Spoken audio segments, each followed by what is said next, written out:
Okay, so we're going to tackle some probability stuff. And one thing to notice or note is that there's two packets on probability, and all of it can kind of, uh, like, all of it is kind of the same. And questions can ask you about any number of these things within the same question. Okay, so this packet, we're really talking about expected value, probability distributions, and I don't know, stuff like that. And next packet's about the binomial distribution and the normal distribution, but this question is also going to ask normal distribution as well. Okay, so really really dial. Why am I struggling to say that word?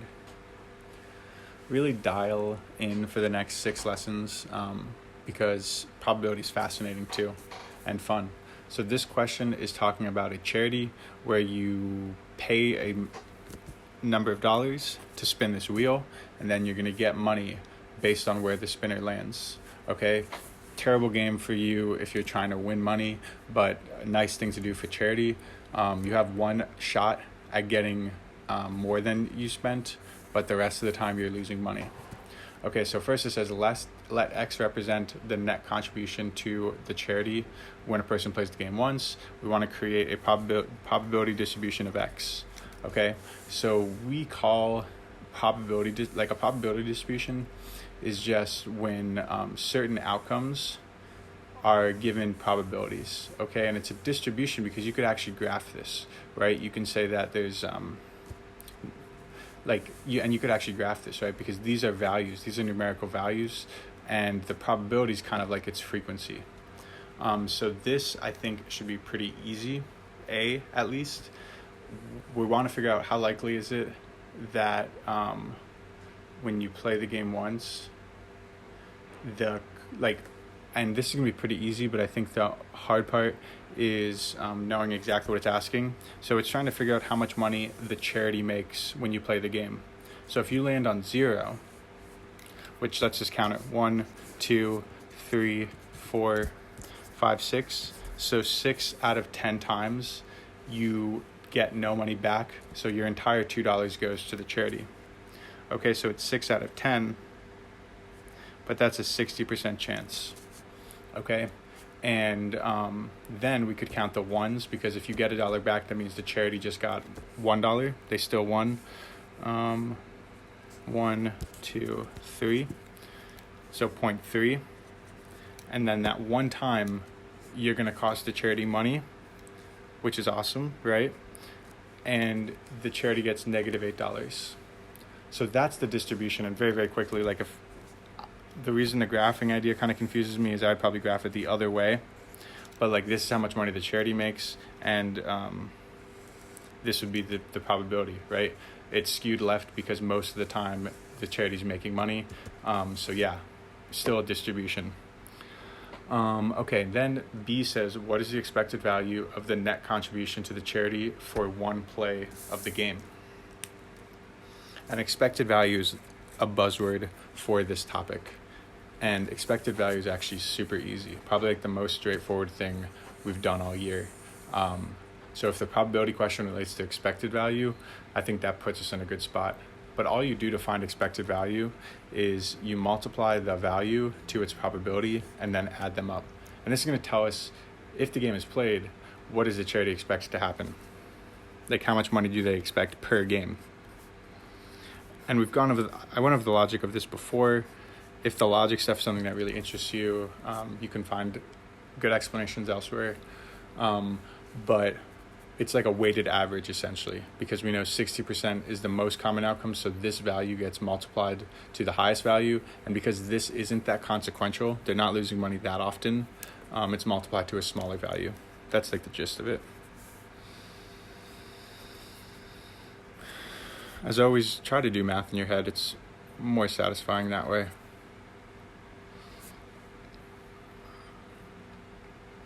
If I did it right, never mind. Don't do the math in your head on the AP. What am I thinking?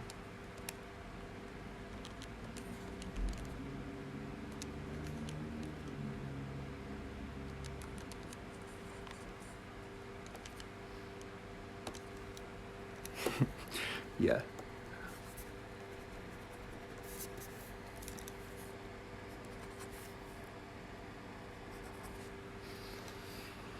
Okay. Add them all up. 1.5 minus 0.8, 0.7.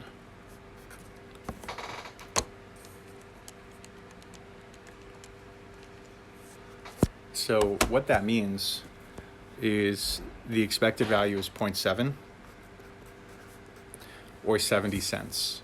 Anytime a person plays this game, they can expect on average to get 70 cents back, okay? So we can say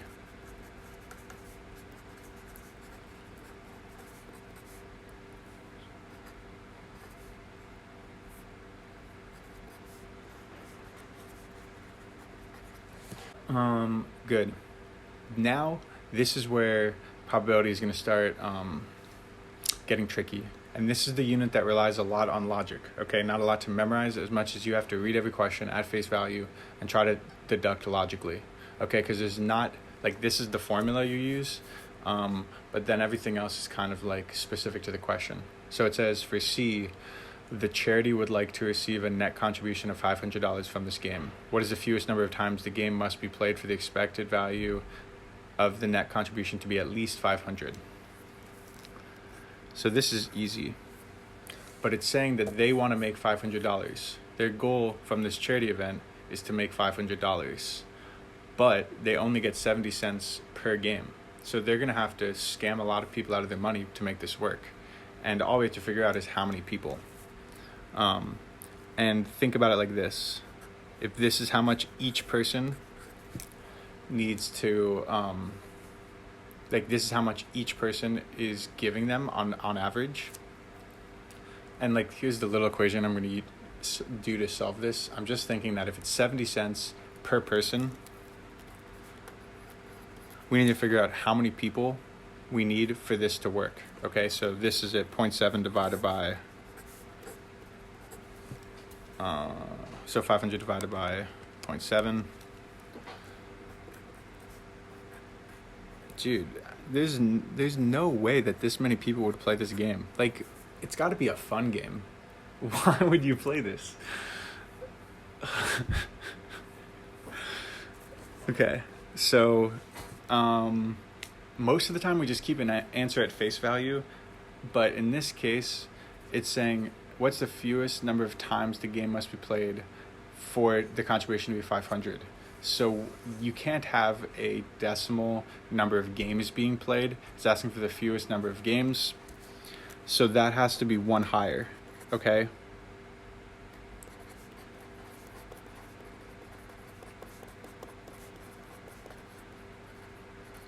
Because if they get this many people to play, then they're going to... Because if they get this many people to play, then they're going to make slightly over $500. Okay, so D is where this gets kind of hard. The rest of this question I would say is kind of easy mode.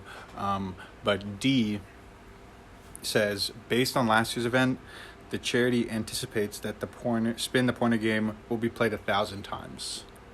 So somehow people want to play this game. I don't know. The charity would like to know the probability of obtaining a net contribution of at least $500 in 1,000 plays of the game. The mean and standard deviation of the net contribution to the charity in 1,000 plays of the game are 700 and 92.79 respectively. We want to use the normal distribution to approximate the probability that the charity would obtain a net contribution of at least $500 in 1,000 plays of the game. So everything at the end of the year, in my opinion, the hardest part is knowing what to do when. Okay, so I didn't anticipate it, but we're just going to end up doing a normal distribution question here. And once a question starts telling you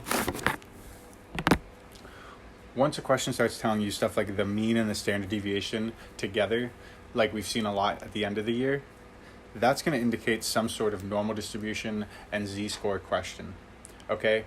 And the idea here is they think that it's going to be played 1,000 times, but we know that sometimes a lot of people are going to get lucky and sometimes they won't.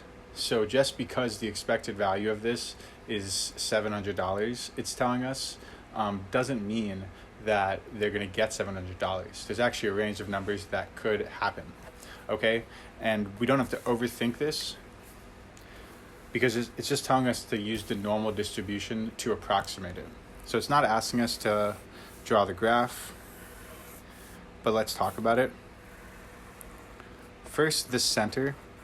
This is saying that you're going to play the game 1,000 times. So if you get 70 cents per game, that means that they expect the average is $700 with 1,000 plays. Okay?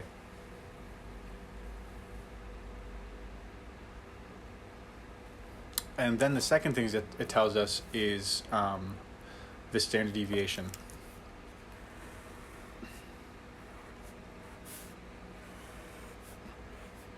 Now, this is really important. A complicated or something that you could get tripped up on, this distinction. Here, this number, we're just going to add and subtract to both sides. We're not going to do anything to it. We're used to, in the newer units, taking a standard deviation and like dividing by the square root of sample size. Okay?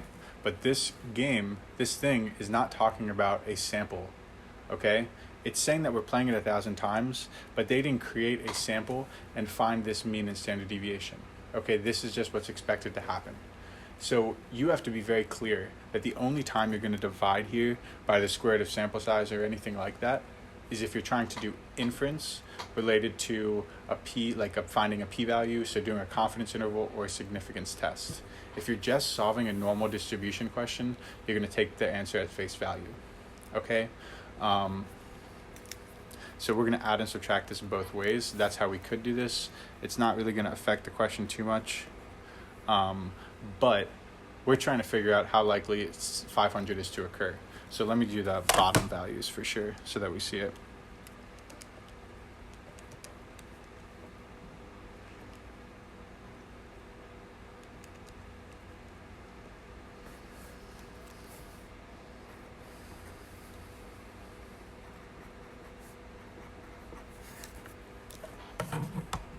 Okay, so we're trying to figure out the probability here that it's at least $500 in 1,000 games. So the data point here would be 500, and then it's saying at least 500, so that means everything to the right of 500. They're trying to make $500 or more, okay? So it'd be this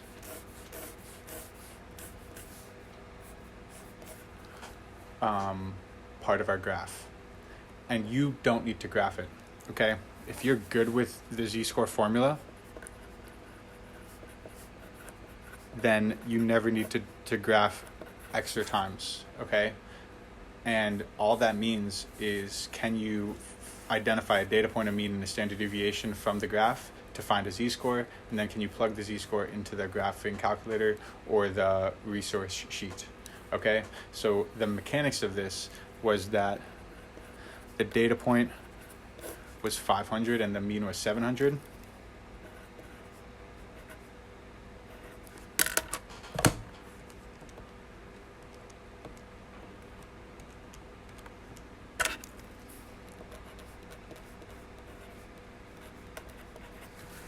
So this point is 2.155 standard deviations below the mean, okay?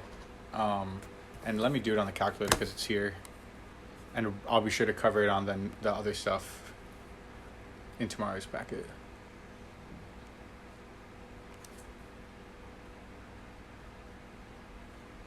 I forgot how to do it, but like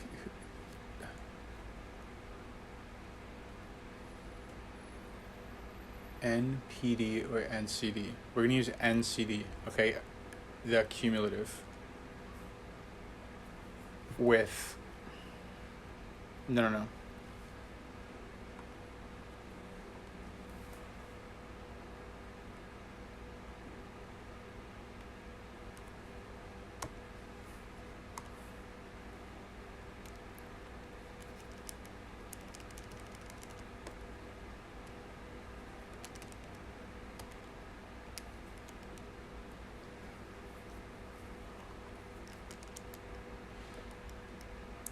Okay, so we did it on the calculator.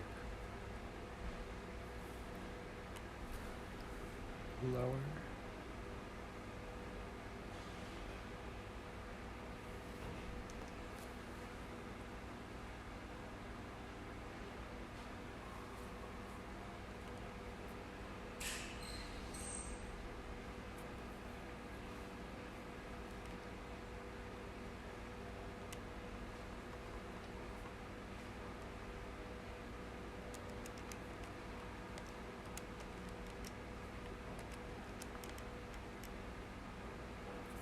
Okay, so we did it in the calculator, and you can kind of confirm your z-score this way. You don't even need to use the z-score formula in that case. And I'm not that concerned that this is maybe not everyone's preferred method, because we're going to do more of this tomorrow. Okay, but this makes a lot of sense in the context of my graph. 98% of the time, they're going to make enough money if 1,000 people play. Okay, so that's the gist of the question. I hope you thought it was good. And two or three more for this unit are coming up shortly.